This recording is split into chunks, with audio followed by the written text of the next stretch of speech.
आप सभी का स्वागत है आपके अपने YouTube चैनल में।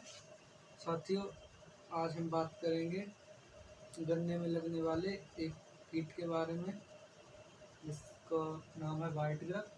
साथियों, गन्ने से जुड़ी जानकारी के लिए जिसमें हम गन्ने की बीमारियां, फर्टिलाइज़र रिक्वायरमेंट और इंसेक्ट के बारे में जानेंगे। अगर आप भी गन्ने की खेती करते हैं और इससे जुड़ी हुई जानकारियों को लिए साझा करना चाहते हैं तो आप इस चैनल को सब्सक्राइब कर लीजिए। आज हम ज़मीनी कीट के बारे में जानेंगे एक में जिसका नाम वाइट ग्रब है।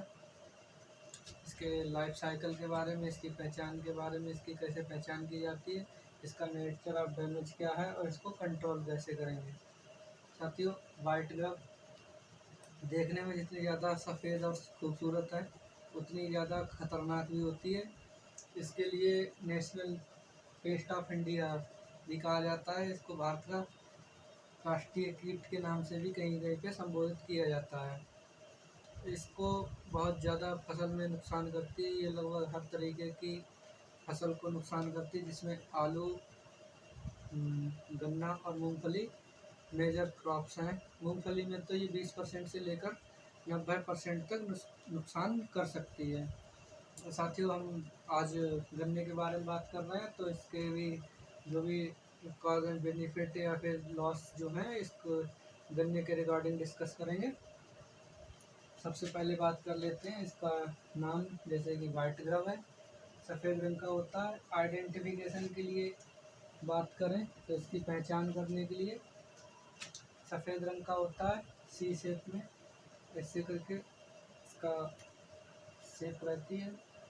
इसका लाइफ साइकिल रहता है। लाइफ साइकिल में जैसे सभी ज़्यादातर कीड़ों के लाइफ साइकिल जो है 4 तरीके से ही पूरे होते हैं। सबसे पहले एग बनेगा, उसके बाद लार्वा या फिर जो भी किसी में ग्रब्स है इसमें ग्रब बनता है, और उसके बाद प्यूपा, फिर अडल्ट। तो इसका जो एग रहते हैं वो एग 25 से 30 एग पर बीटल एक बार में देती है। उसके बाद इसकी जो ग्रब होती है इसका तो पता ही है, सी शेप का रहता है। उसके बाद प्यूपा बनता है, येलो कलर का होता है, कुछ हल्के येलो कलर में। उसके बाद अडल्ट जो है रेडिश ब्राउन कलर में होता है। साथियों, इसका जो लाइफ साइकिल पूरा करने के लिए मिड मई के बाद किसी भी समय बारिश के सीज़न में इसका जो अडल्ट होता है वो एक तरीके की साउंड क्रिएट करता है, और जो आपके खेतों के आसपास या जंगल में जो भी पेड़ होते हैं, लाइक नीम हो गया, आपका पॉपुलर हो गया, मोरिंगा हो गया, सहजन हो गया, ये जो भी आपके खेतों के आसपास पेड़ मिलते हैं उन पे जाके ये एक विशेष प्रकार की आवाज़ निकालता है नर कीट। उसके बाद मादा कीट आकर्षित होकर उसके साथ मेटिंग कर लेती है जाके। उसको मेटिंग करने के बाद जब मेटिंग हो जाती है तो उसके बाद जो मादा कीट है वो आके ज़मीन में अपने अंडे छोड़ने लगती है। इसका प्रकोप खरीफ की फसलों में ज़्यादा होता है, जिसमें सोयाबीन, धान, ऑल ओवर जितनी भी क्रॉप्स होती हैं सभी में इसका थोड़ा बहुत कम ज़्यादा इसका डैमेज होता है। इसका ETL लेवल अगर आप की बात करें तो ETL लेवल पर मीटर स्क्वायर में अगर आपको एक ग्रब भी मिल रही है तो ये बहुत ज़्यादा खतरे का साइन है। अगर आप 1 स्क्वायर मीटर एरिया को कवर करते हैं ऐसे करके, 1 स्क्वायर मीटर एरिया खोदने के बाद आपके लिए 1 फीट अगर गहराई तक खोदते हैं और इसको छानने के बाद एक भी वाइट ग्रब मिल रही है तो ये बहुत ज़्यादा नुकसानदेह है। इसके लाइफ साइकिल के बारे में हो गया कि इसको कैसे करते हैं, इसका क्या प्रक्रिया होती है।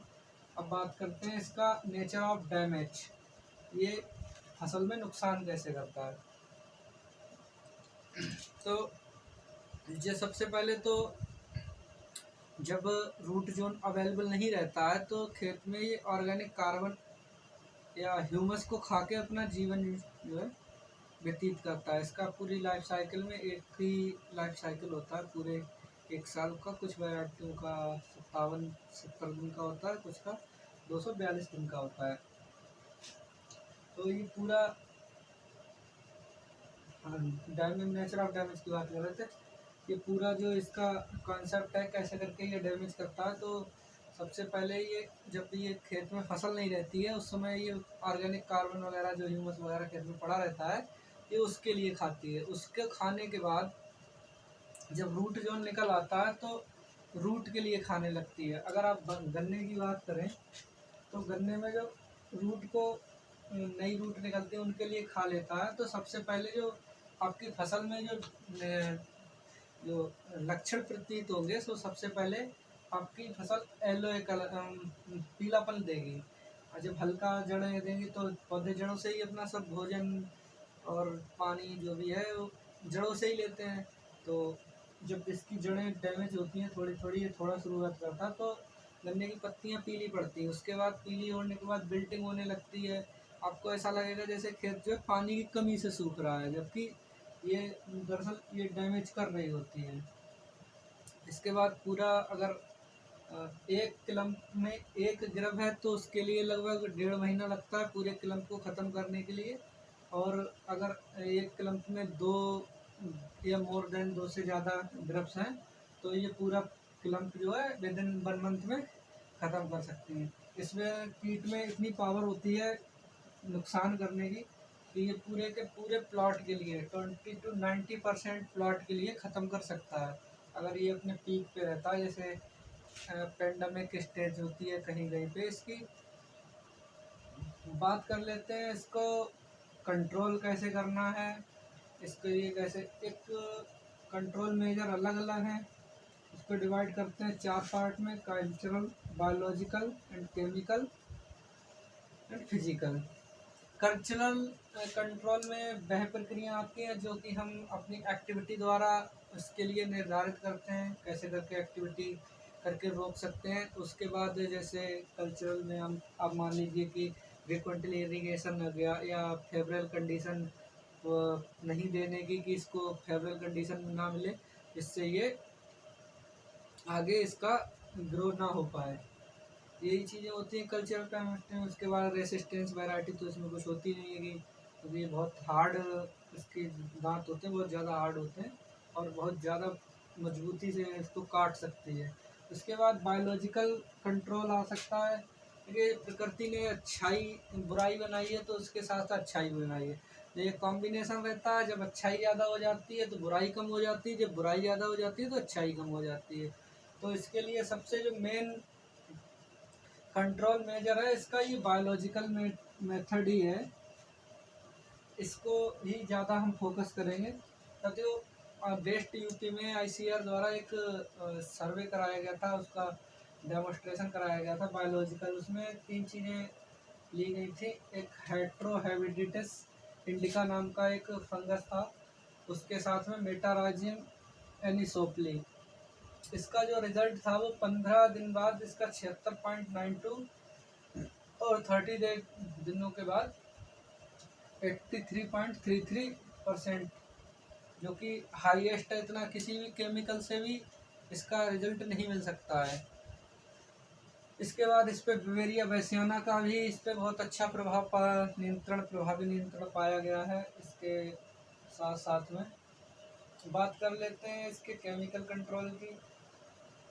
तो अभी तक कोई स्पेसिफाइड केमिकल इसका बना नहीं है कि जो इस पर पेटेंटेड हो। एक सुमोटोमो कंपनी ने निकाला है क्लोथियोडियम, जो डेंटासू नाम से आता है। इसको वो कुछ हद तक कंट्रोल करता है। और इसका जो दूसरा आता है अपना जो इमीडा प्लस फिप्रोनिल 40% में आता है। इमीडा प्लस फिप्रोनिल, जिसको हम लिसेंटा नाम से भी जानते हैं, और भी कंपनियों के अलग अलग नामों से आते हैं। उसके बाद बात करेंगे इसके फिजिकल कंट्रोल की। तो ये फिजिकल कंट्रोल में वही होता है कि आप इसको पकड़ के मारिए, 1-2 चीज़ें रहती हैं, तो इतना इसको पकड़ के ख़त्म करने का तो कोई मतलब बनता नहीं है।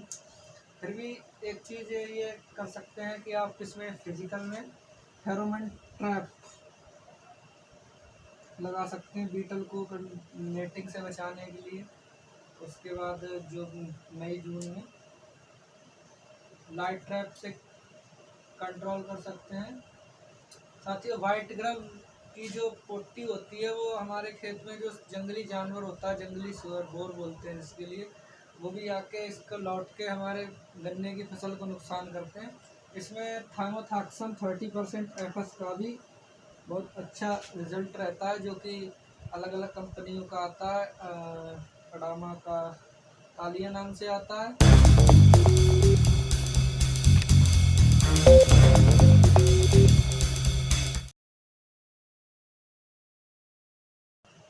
अडामा का तालिया नाम से आता है, स्मिथ एंड स्मिथ का तलवार नाम से आता है, और जीएसपी का स्लेयर प्रो के नाम से आता है। ऐसे कुछ ब्रांड नेम है। ये तीन चीज़ें जो है इस पर कुछ हद तक प्रभावी नहीं पाया गया। वैसे जो बायोलॉजिकल कंट्रोल इसका, ये जो चीज़ें हैं, अगर ये आप कर सकते हैं तो आप सबसे बेस्ट तरीका है। उसके बाद आप जो आपके आसपास खेत में पेड़ खड़े हुए हैं उन पे आप क्लोरोपाइरीफास, मोनोक्रोटोफास या इमिडाक्लोप्रिड पिप्रोनिल, इनका आप छिड़काव कर सकते हैं। तो उनके लिए बैठने की जगह नहीं मिलेगी, तो कुछ हद तक इनका जो प्रकोप है कम लगेगा। साथियों, कल हम बात करेंगे दीमक के कीट के बारे में। उसके बाद हम बोरर्स को डिस्कस करेंगे। बोरस के बाद गन्ने में लगने वाली डिजीज़ के बारे में बात करेंगे, कौन कौन सी डिजीज़ होती हैं। उसके बाद फिर हम इसके लिए फर्टिलाइज़र और न्यूट्रिएंट मैनेजमेंट के बारे में बात करेंगे। साथियों, आप अगर गन्ने से जुड़ी किसी जानकारी के लिए हमसे साझा करना चाहते हैं तो कमेंट करिए, और हम आपके द्वारा दी गई जानकारियों एवं सुझावों पर अमल करेंगे। जानकारी अच्छी लगी हो तो चैनल को सब्सक्राइब करें, और हमसे जुड़े रहने के लिए धन्यवाद। जय जवान जय किसान।